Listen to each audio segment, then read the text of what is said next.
안녕하세요. 회생파산 전문 유익상 변호사입니다. 최근 개인회생 사무실들이 우후죽순으로 굉장히 많이 생기고 있고, 물론 이제 성실하고 열심히 해주시는 변호사분들도 많지만 적지 않은 사무실에서 무분별하게 진행이 어려운 사건이나 안 될 만한 사건도 경험 없이 수임하다 보니까 저희에게 피해 문의를 주시는 분들도 많이 있으세요. 그래서 오늘은 개인회생을 진행하심에 있어서 법원이 가장 싫어하는 유형 6개를 한번 살펴보고, 이런 유형에 해당하는 분들은 무조건 무분별하게 사건 진행이 가능하다거나 사건에 전혀 문제가 없다라는 안내를 받으실 수도 있는데, 이런 경우에는 최소 2-3군데의 상담을 깊이 있게 좀 받아보시라, 이런 말씀을 좀 드리면서 어떤 사유들로 법원이 사건을 중점적으로 이제 살펴보고 기각 가능성이 발생할 수 있는지, 주의점은 무엇인지 종합적으로 한번 좀 말씀드려 보도록 하겠습니다. 일단 첫 번째 유형은 너무나도 익히 잘 알고 계시겠지만 일단 편파 변제입니다. 그래서 지인에 대한 채무,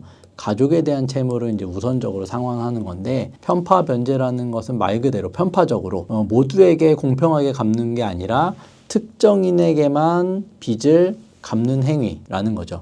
그러니까 공평하지 않으니까 채권자 평등의 원칙을 위반하는 게 되고, 이거는 결국에는 채권에게 비례해서 공평하게 나눠 가졌어야 되는데 다른 채권자, 일부 채권자만 우대해가지고 돈을 그쪽으로 몰아줬으니 그만큼 나머지 채권자들은 사실 받을 돈을 못 받게 된 거겠죠. 그렇기 때문에 이건 결국 다른 채권자의 이익을 해치는 행위다라고 법원은 판단을 하는 거고, 이렇게 됐을 때의 문제점은, 예를 들어서 내가 우리 가족한테만 5천만 원을 먼저 갚았다. 그래서 그 5천만 원은 갚고서 다 써버린 금액이니까 채무자가 갖고 있지 않은 돈이겠죠. 하지만 법원은 이 5천만 원은 계속 채무자가 갖고 있는 재산으로 간주를 합니다. 그것은 곧 채무자의 재산, 청산가치에 그대로 반영이 되는 거고, 결과적으로 채무자의 재산이 더 많은 것으로 결정이 나버리면 그만큼 법원에 납부해야 되는 월 변제금이 크게 상승하거나 정도가 심각할 경우에는 사건이 기각될 수도 있다. 그래서 적어도 이런 사안이 있다라고 하면 상담 단계에서 어느 정도 미리 사무실에 말씀을 하시면 사무실에서도 이런 위험성이나 진행 방향, 대응 방향에 대해서 안내를 드릴 텐데, 안내를 했음에도 무조건적으로 이제 문제 없다거나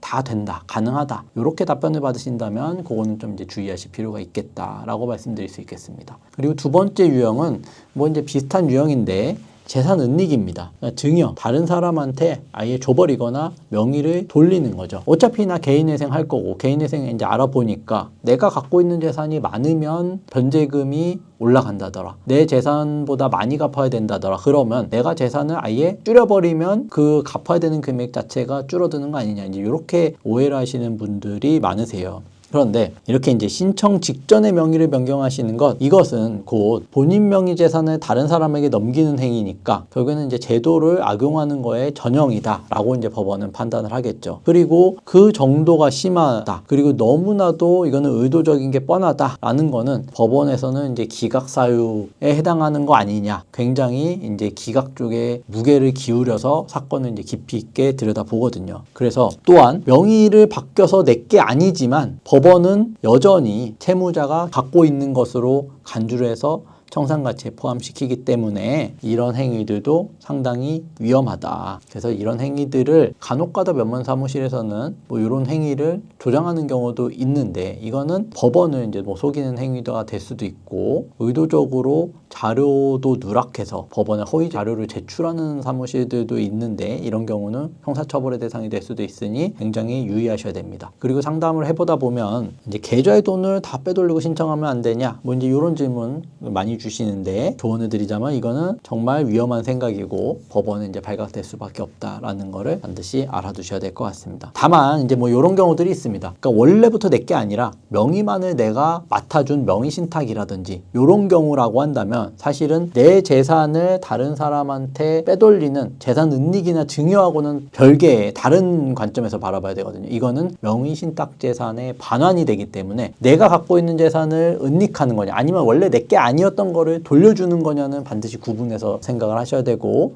요거는 이제 깊이 있는 법리적인 검토가 필요한 작업이다 보니 요거는 꼭 사건을 진행하는 대리인 사무실과 논의하여 결정하셔야 될 문제다라는 점도 추가로 좀 말씀드리겠습니다. 네, 그리고 이제 세 번째 유형은 사행성 채무로 도박, 사치, 게임머니, 별풍선 등을 예로 들 수 있겠습니다. 그래서 최근 1-2년 내역을 통해서 법원은 카드 내역 아니면 통장 거래 내역, 대출금 사용처 내역을 통해서 어디다가 이제 금원이 사용되었는지를 확인을 하고, 도박, 게임, 사치, 과소비 이렇게 불성실하게 사용된 금원은 마찬가지로 다 써버려서 탕진해서 갖고 있지 않지만 채무자가 계속 갖고 있는 재산으로 간주를 하고, 그렇게 되면 내가 갖고 있지 않는 재산을 갖고 있는 걸로 간주해서 내 재산이 늘어나다 보니 이는 결국 변제금이 올라가는 요인으로 작용하게 된다라고 말씀드릴 수 있을 것 같습니다. 그래서 스포츠 토토, 도박, 게임머니, 과도한 명품 사치 등이 대표적인 예로 이제 들 수 있겠고, 제가 주식 코인은 여기 이제 뺐는데 올해 대구, 대전, 광주에 새롭게 회생법원이 개원하다 보니 서울회생법원이나 여타 나머지 회생법원들과 같이 주식 코인에 대해서는 굉장히 완화된 평가가 적용될 것으로 보여집니다. 다만 그렇다 하더라도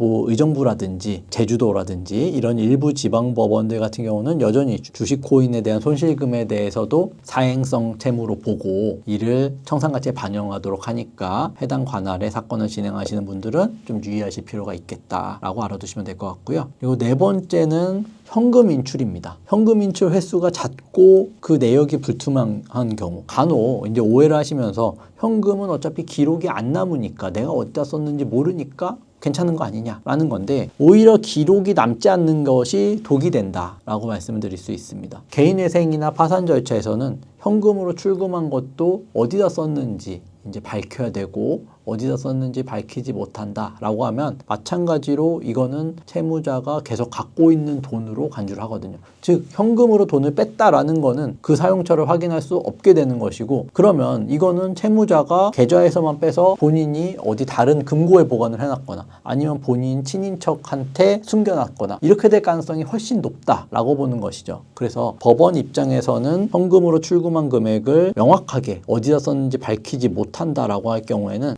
청산가치에 반영하고, 이것은 곧 채무자가 계속 갖고 있는 재산으로 취급이 되는 거니까 변제금이 올라가거나 최악의 경우에는 이제 사건이 기각될 가능성도 발생한다라고 알아두셔야겠습니다. 다섯 번째 유형은 최근에 급격히 늘어난 채무입니다. 많은 분들께서 채무가 한계 상황에 놓이다 보면 채무를 돌려막기를 하시죠. A은행의 채무를 갚기 위해서 B은행에서 신규 대출을 받아가지고 여기에 대출금은 다시 납입을 하고, 그럼에도 이제 또 B은행의 채무도 결제일이 도래했는데 갚을 돈이 없다라고 하면은 C카드사에서 다시 카드론이라든지 대출을 또 받으셔서 갚고, 이런 식으로 돌려막다 보니까 채무가 점점 늘어나는데, 일반적인 수준에서의 돌려막기는 사실은 채무가 이제 한계에 봉착해서 어쩔 수 없이 불가피하게 발생되는 상황이니 법원도 이런 상황들을 참작을 해서 보통은 돌려막기를 문제 삼지는 않습니다. 그래서 통상적으로 수용된다고 볼 수 있는데, 근데 이제 개인회생을 앞두고 최근 1개월 아니면 최근 한 2-3개월 내에 집중적으로 전체 채무의 한 80-90%에 육박하게끔 채무가 발생하는 분들이 있습니다.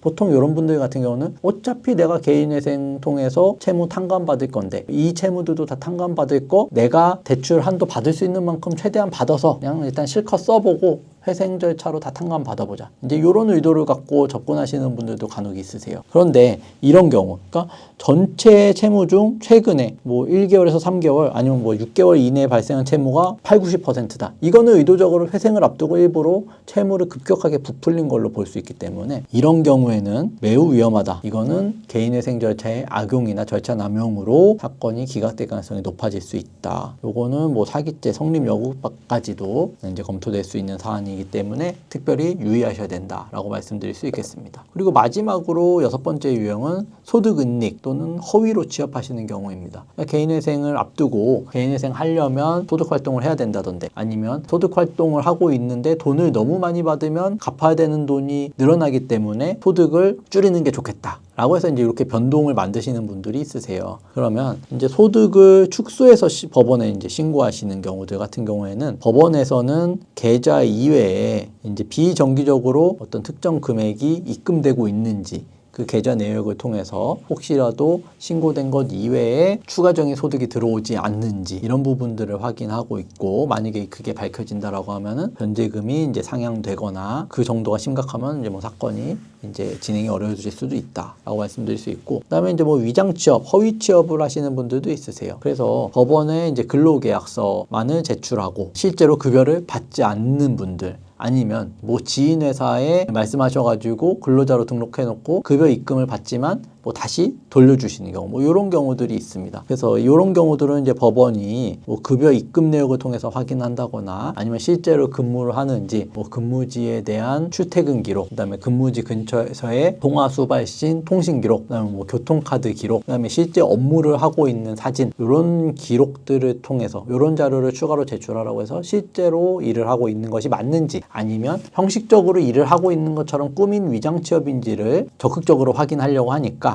허위 취업임이 밝혀진다라고 했을 때는 이제 사건이 기각될 수 있다라는 그 리스크는 확인을 하셔야 될 것 같고요. 마지막으로 이제 고의적으로 소득을 낮춰서 하시는 분들이 있습니다. 그러니까 원래는 굉장히 고액을 임금을 받고 있다가 급여를 낮춰서 이직하시는 경우, 일반적으로 우리가 이직을 하게 되면 급여를 올려서 가는 게 정상적인데 급여를 낮춰서 간다라는 거는 법원이 상당히 의심을 할 수밖에 없는 상황인 거고, 아니면은 특정 업계에 근무를 하고 있는데 그 업계 평균보다 급여가 지나치게 낮다라는 것은 이것도 일부러 법원에 변제금을 적게 납부하기 위해서 이런 식으로 고의로 소득을 축소한 것이 아니냐, 법원이 의심할 수 있기 때문에, 이런 경우라고 한다면은 마찬가지로 법원이 매년 아니면 반년에 한 번, 아니면 분기별 한 번 법원에 이제 소득 신고를 하게끔 하는 조건부인가를 내릴 수 있고, 아니면 소득을 재산정하도록 하는 보정을 내릴 수도 있다 라는 점을 참고하시면 좋을 것 같습니다. 오늘은 이제 법원이 싫어하는 유형을 말씀드리면서 너무 사건이 진행이 안 될 수 있는 위험한 요소들 위주로 말씀드리는 것 같긴 한데, 그래도 이제 희망적인 부분을 말씀드리자면, 사건 통계적으로 봤을 때 개인회생의 성공률은 90% 이상이 되긴 합니다. 대부분은 무사히 통과를 하고, 그래서 90% 정도 되는 채무자분들은 큰 문제 없이 절차를 진행하는데, 무리하게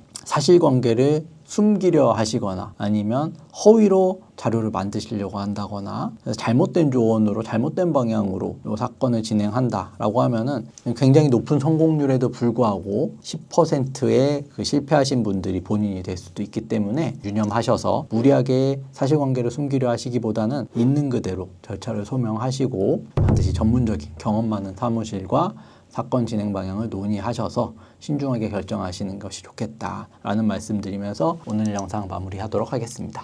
감사합니다.